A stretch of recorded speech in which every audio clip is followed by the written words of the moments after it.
কেউ জানেন সুরধনী মা গঙ্গার উৎপত্তি কোথা থেকে? সুরধনী মা গঙ্গার উৎপত্তি হচ্ছে, একটু বলে দিই। একদিন দেবশ্রী নারদ বিনা যোগে ওই নারদের কাছে থাকে, ওটা কি বলে ওই বিনা। বিনা নিয়ে নারদ এখন বিনা যন্ত্রে বিনা নিয়েছে, কোনো সময় বিনা নেয়, আবার কোনো সময় বিনা যোগে বিনা যন্ত্রে সুর নেই, তাল নেই, নারদ কিন্তু গান করে চলেছে, পথে পথে গান করে চলেছে। ঠিক সেই সময়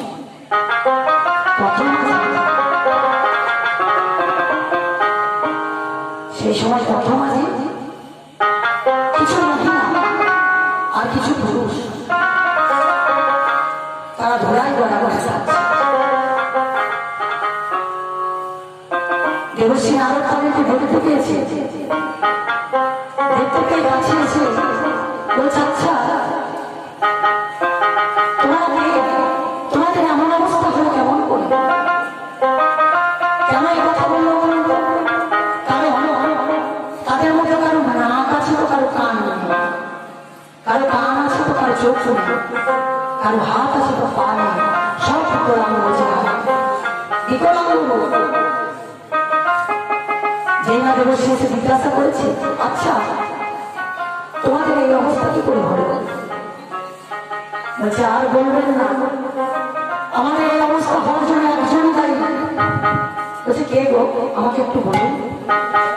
বলছে, একজন দায়ী, সে হচ্ছে তার নাম জানি না, কিন্তু সে বিনা যোগে শুনলে তাললে সময় কান্দে যেখানে সেখানে এই নাম করে বেড়ায়,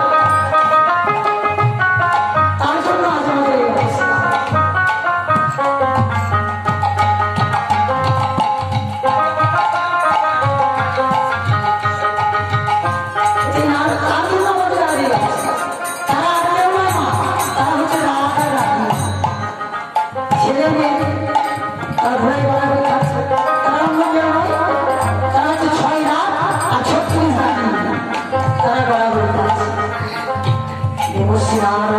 চিন্তা করছে, আচ্ছা আমার জন্য কাজ, এই মানুষগুলোর এই অবস্থা যেমন করে হোক তাদেরকে আগের মতো ফিরিয়ে দিতে হবে। দেবশ্রী নারদ কিন্তু নিজের পরিচয়কে তাদের কাছে দেয় না, পরিচয় দিয়ে তো দিত, তাহলে নারদকে কি করতো না করতো ঠিক নেই। আমি একটা মানুষকে মেরে এসেছি, এছাড়া আমি তো বলি আমি ওকে মেরে এসেছি, আমার কি তার আত্মীয় স্বজনরা ছাড়বে? ছাড়বে। তাই নারদ মনে মনে চিন্তা করেছে, এদের সে আগের দিকে আচ্ছা কি বললে তোমাদের সেই রূপ তোমরা ফিরে পাবে?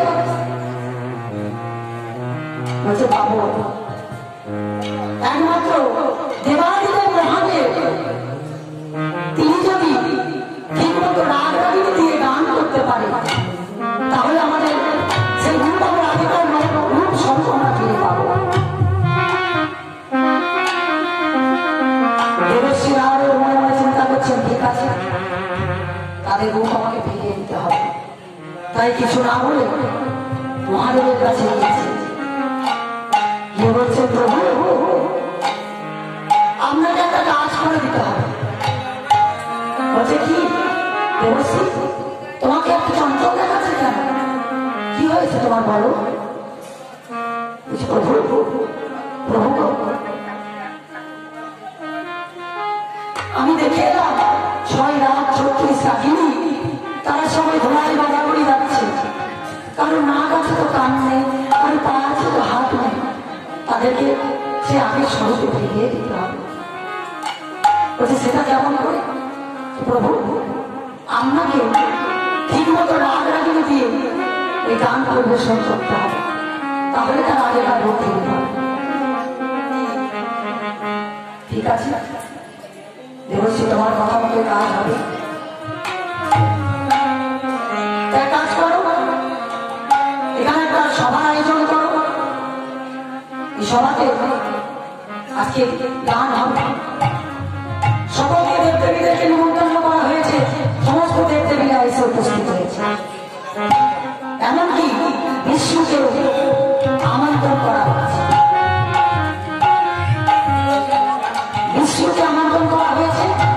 বিষ্ণু এসেছে, বিষ্ণু এসে তার জন্য যথা সিংহাসনের ব্যবস্থা করা হয়েছে। সেই সিংহাসন এসে বিষ্ণুকে বসানো হয়েছে। এবার নৃত্য শুরু হয়েছে, রাগরাগিনী পরিবেশন করে গান শুরু হয়েছে। গান করছে, গান করছে। সেই গান শুনে এত সুন্দর রাগ রাগিনী দিয়ে এই গান পরিবেশন হচ্ছে, সেই গান শুনে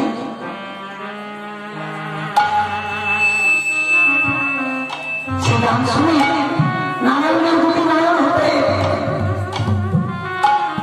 ওই যে বললাম নয়ন বাড়ি বিগলিত হচ্ছে, দরদর করে নয়ন থেকে নয়ন বাড়ি বিগলিত হচ্ছে।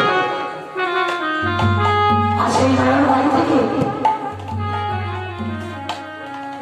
তিনি যে ব্রহ্মা, তিনি মনে মনে চিন্তা করছে এইভাবে যদি বিষ্ণু নয়ন হতে নয়ন বাড়ি বিগলিত হয়, সারা জগৎ ভেসে যাবে, আর কেউ থাকতে পারবে না, সবকে ভাসিয়ে দিয়ে চলে যাবে। তাহলে কি হবে?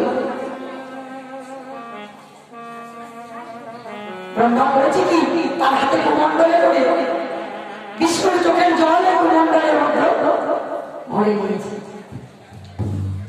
এবার সেই জলের একটি অংশ পাঠানো হয়েছে সরে, সেটার নাম হয়েছে কি, সেখানে গিয়ে অলকানন্দা। তারপর সেই জলে এক অংশ এ আমাদের মাতৃভূমিতে এসেছে, তার নাম কি হয়েছে না ভাগীরথী, মা গঙ্গা।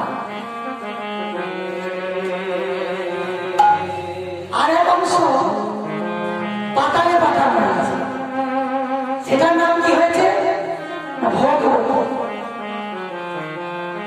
আর একটি অংশ এক গন্ডি জল এখন জাহ্নবী মুনি পান করে ফেলছে।